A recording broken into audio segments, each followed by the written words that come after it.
with nearly all native Bruneian following the faith. Like Indonesia, the country celebrated Eid yesterday. And to see how people over there, including Indonesian nationals, celebrated this special day, we are already connected with the Indonesian Ambassador to Brunei, His Excellency Bapak Sujatmiko. Good afternoon, Bapak. Thank you so much for joining us this afternoon. Minal Aidin wal Faizin. Now, can you tell us about the Eid AlFitr in Brunei? Are there any unique Eid tradition over there? Assalamualaikum. Thank you so much, Yani and Hans. It is a great pleasure to have information on how in Brunei they celebrate Eid AlFitr. Well, I think basically between Indonesia and Brunei, much similar, I think, because Islam is majority in both Brunei and Indonesia. I might say in terms of culture, in terms of religions, in terms of how the celebrations is going on, I think in principle is similar.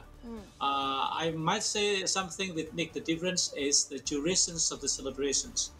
I think in Indonesia, especially in the big cities, celebrations normally take place the first or second day or the third day. That's right. At the maximum. In kampung-kampung, in the villages, we celebrate maybe 1 week.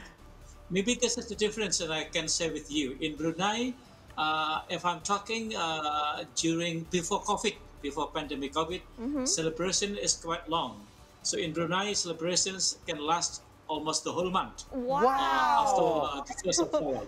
So this is the difference. So every day before COVID, so we got invitation for open house. So we can enjoy kinds of food every day, hosted by several ministers, businessmen. Even usually the first day is hosted by Sultan Bolkiah himself. Wow, that's very interesting. But yes, it's interesting that you mentioned about Sultan Hassan Bolkiah. And us here outside of Brunei always see that the Sultanate of Brunei is one of the most lavish royal families in the world. Do they have any open house tradition like what we have here in Indonesia for the people of Brunei? Yes. So I'm talking before COVID.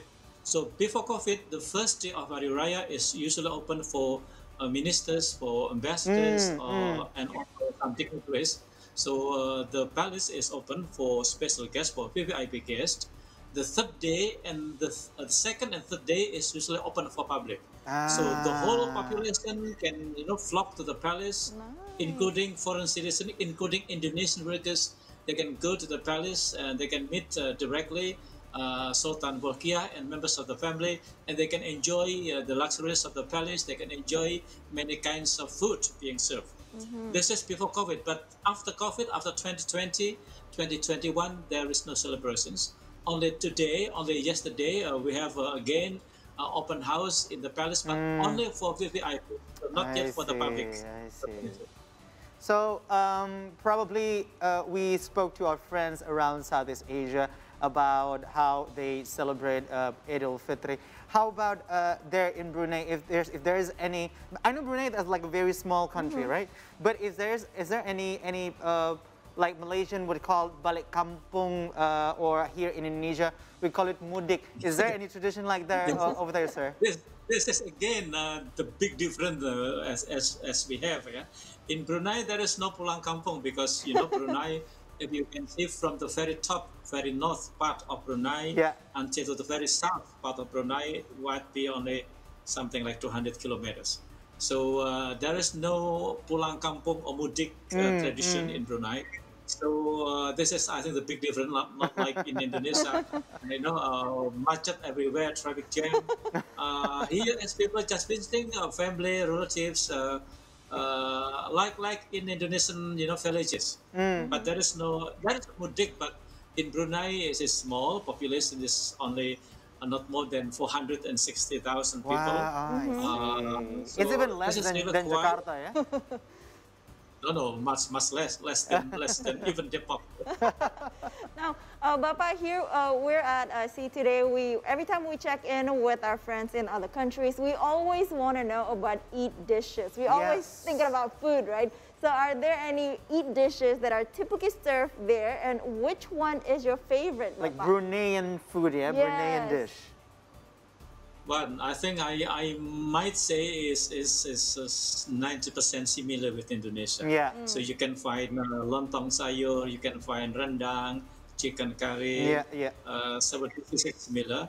What make the difference is the flavor is more sweet in Brunei. So they like much sweet, maybe like in Yogyakarta in Central Java. I So they like see. sweet, not really hot in terms of chili component. Cakes has a lot of cakes, but I might say similar because who are the chef, who are the cooking in Brunei Darussalam is Indonesian workers. I So see. I must say we eat like what we eat in Indonesia. But how many people, how Maybe many what we Indonesian can- people there, Pak?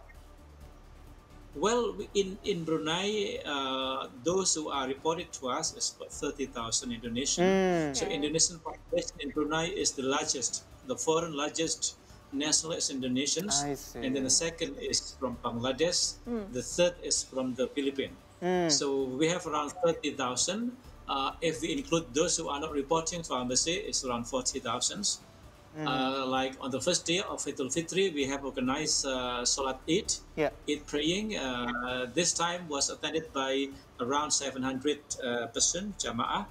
While in the normal period, it would be attended around 1,200 until 1,600 Indonesian population of workers. So this time we limit it because Brunei is still in the pre-endemic period.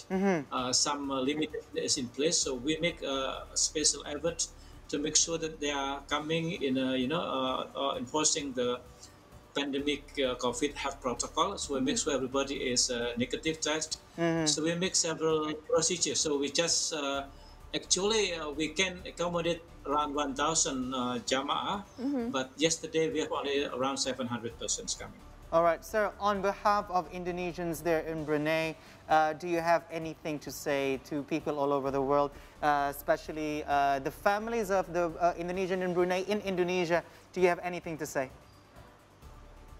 First, to Indonesian family, I might say that life in Brunei is peaceful, quiet, so no need to worry.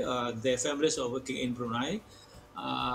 For Indonesian living in Brunei, especially the workers, my suggestion is observe the health protocol of COVID, observe the local rules and regulations. Don't make any problem with the crimes, everything, because we are here working, we are here as a foreign nationals, so observe the rules, regulations, the COVID health protocol, so we can continue working peacefully in Brunei Darussalam. Right, Your Excellency Sujatmiko, thank you so much for joining us on the 3-Hour News Show, and also we would like to greet you and your family. Happy Eid. Minal Aidin wal Faizin. Please send our warm regards to Indonesians in Brunei.